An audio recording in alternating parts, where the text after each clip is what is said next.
इस सुंदर समय के लिए कि प्रभु ने हमें उसके चरणों में आने के लिए अवसर दिया। बहुत सारे ऐसे लोग हैं जो कि अपने काम धंधा में व्यस्त होने के कारण परमेश्वर की उपस्थिति में आ नहीं पाते हैं, परंतु परमेश्वर की अनुग्रह हम पर है और उसकी वजह से आज हम परमेश्वर की उपस्थिति में हैं। हालेलुया।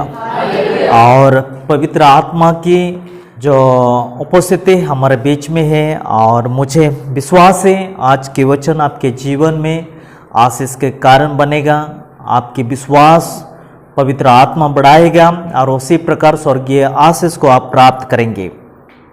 तो वचन में जाने से पहले हम प्रार्थना करेंगे कि आज के वचन परमेश्वर हमें समझने में सहायता करे, पवित्र आत्मा सहायता करे कि आज के वचन हमारे जीवन में 1000 गुना फल लाए।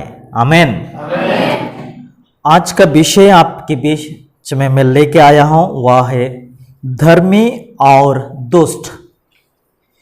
क्योंकि हम सभी जानते हैं संसार में धर्मी लोग भी रहते हैं और साथ साथ में दुष्ट लोग भी रहते हैं।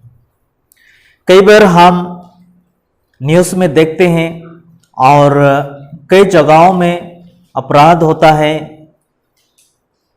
हत्या होता है, चोरी होता है, धोखाधड़ी होता है और इसी प्रकार हमें न्यूज़ में देखने को हमें मिलता है।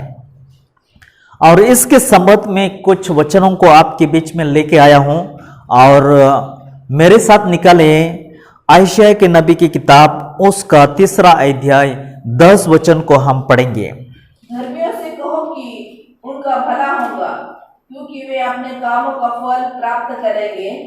दुष्ट पर हाय, उसका बुरा होगा, क्योंकि उसके कामों का फल उसको मिलेगा। मेरी प्रजा पर। बहुत सुंदर वचन है प्रियो कि यहाँ पर धर्मियों के विषय में लिखा है और दुष्ट के विषय में।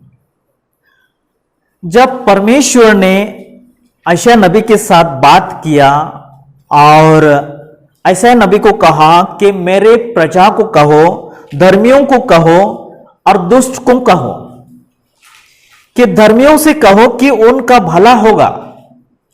यानी जो धर्मी है, परमेश्वर की उपस्थिति में चलता है, परमेश्वर की व्यवस्था के अनुसार अपने जीवन को बिताता है, हर एक संडे चर्च जाता है, सुबह शाम प्रार्थना में है, बाइबल पढ़ते हैं, ऐसे लोग धर्मी जो पाप से हमेशा दूर रहते हैं, छल कपट से हमेशा दूर रहते हैं, ऐसे लोग जो धर्मी लोग हैं उनका भला होगा।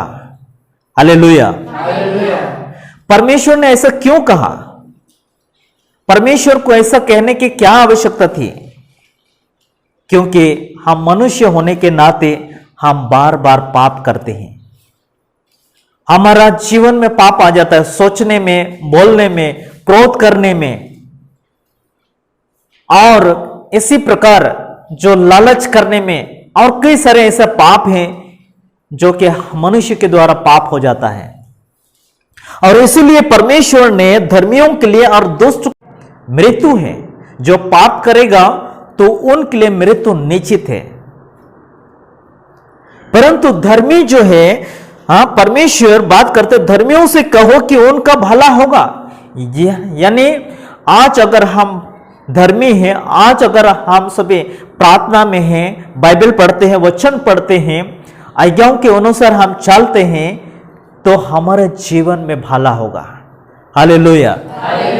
जो परमेश्वर का वचन कहता है वह पूरा होता है, क्योंकि परमेश्वर के वचन जीवित है प्रियो। परंतु हमारे अंदर में भी कुछ ऐसा कमियां हो सकता है जिसकी वजह से जो हमारे जीवन में भला होना चाहिए वह भला नहीं हो पाता है। अगर उस स्वर्गीय आशीष, स्वर्गीय जो आशीष हमें अगर प्राप्त करना है, अगर हम चाहते कि हमारे जीवन में भला हो जाए, अच्छा हो जाए, कुछ कुशल हो जाए, तो हमारे जीवन से जो कमजोरी है, जो हमें बार बार पाप में गिराता है, ऐसा जो गुण को, ऐसा जो कैरेक्टर को हमारे जीवन से हमें दूर करने की आवश्यकता है। क्योंकि जब हमारे जीवन में ऐसा चाल चलन या स्वभाव अगर हम पाल के रखते हैं तो जो स्वर्गीय पिता के आशीष, स्वर्गीय आशीष प्राप्त करने से हम वंचित हो जाते हैं। परमेश्वर के वचन कहता है जो धर्मी है उनका भला होगा। अगर आज हमारे जीवन में श्राप है, आज हम आगे बढ़ना चाहते हैं, आगे बढ़ नहीं पा रहे हैं, आज हमारे बीच में गरीबी है, फाइनेंशियल प्रॉब्लम है, बीमारी है, शैतान बार बार डिस्टर्ब करता है, यानी प्रियो हमें अपने आप को जांच करने की आवश्यकता है और हमें रास्ता निकालने के किस प्रकार हम परमेश्वर की नजर में धर्मी ठहर सकेंगे, किस प्रकार हम आगे बढ़ पाएंगे। और वह एक ही रास्ता है कि हमें पाप को छोड़ना है और परमेश्वर की व्यवस्था पर हमें प्रसन्न रहना है। परमेश्वर की व्यवस्था को हमें चौकसी से पालन करना है। हालेलुया।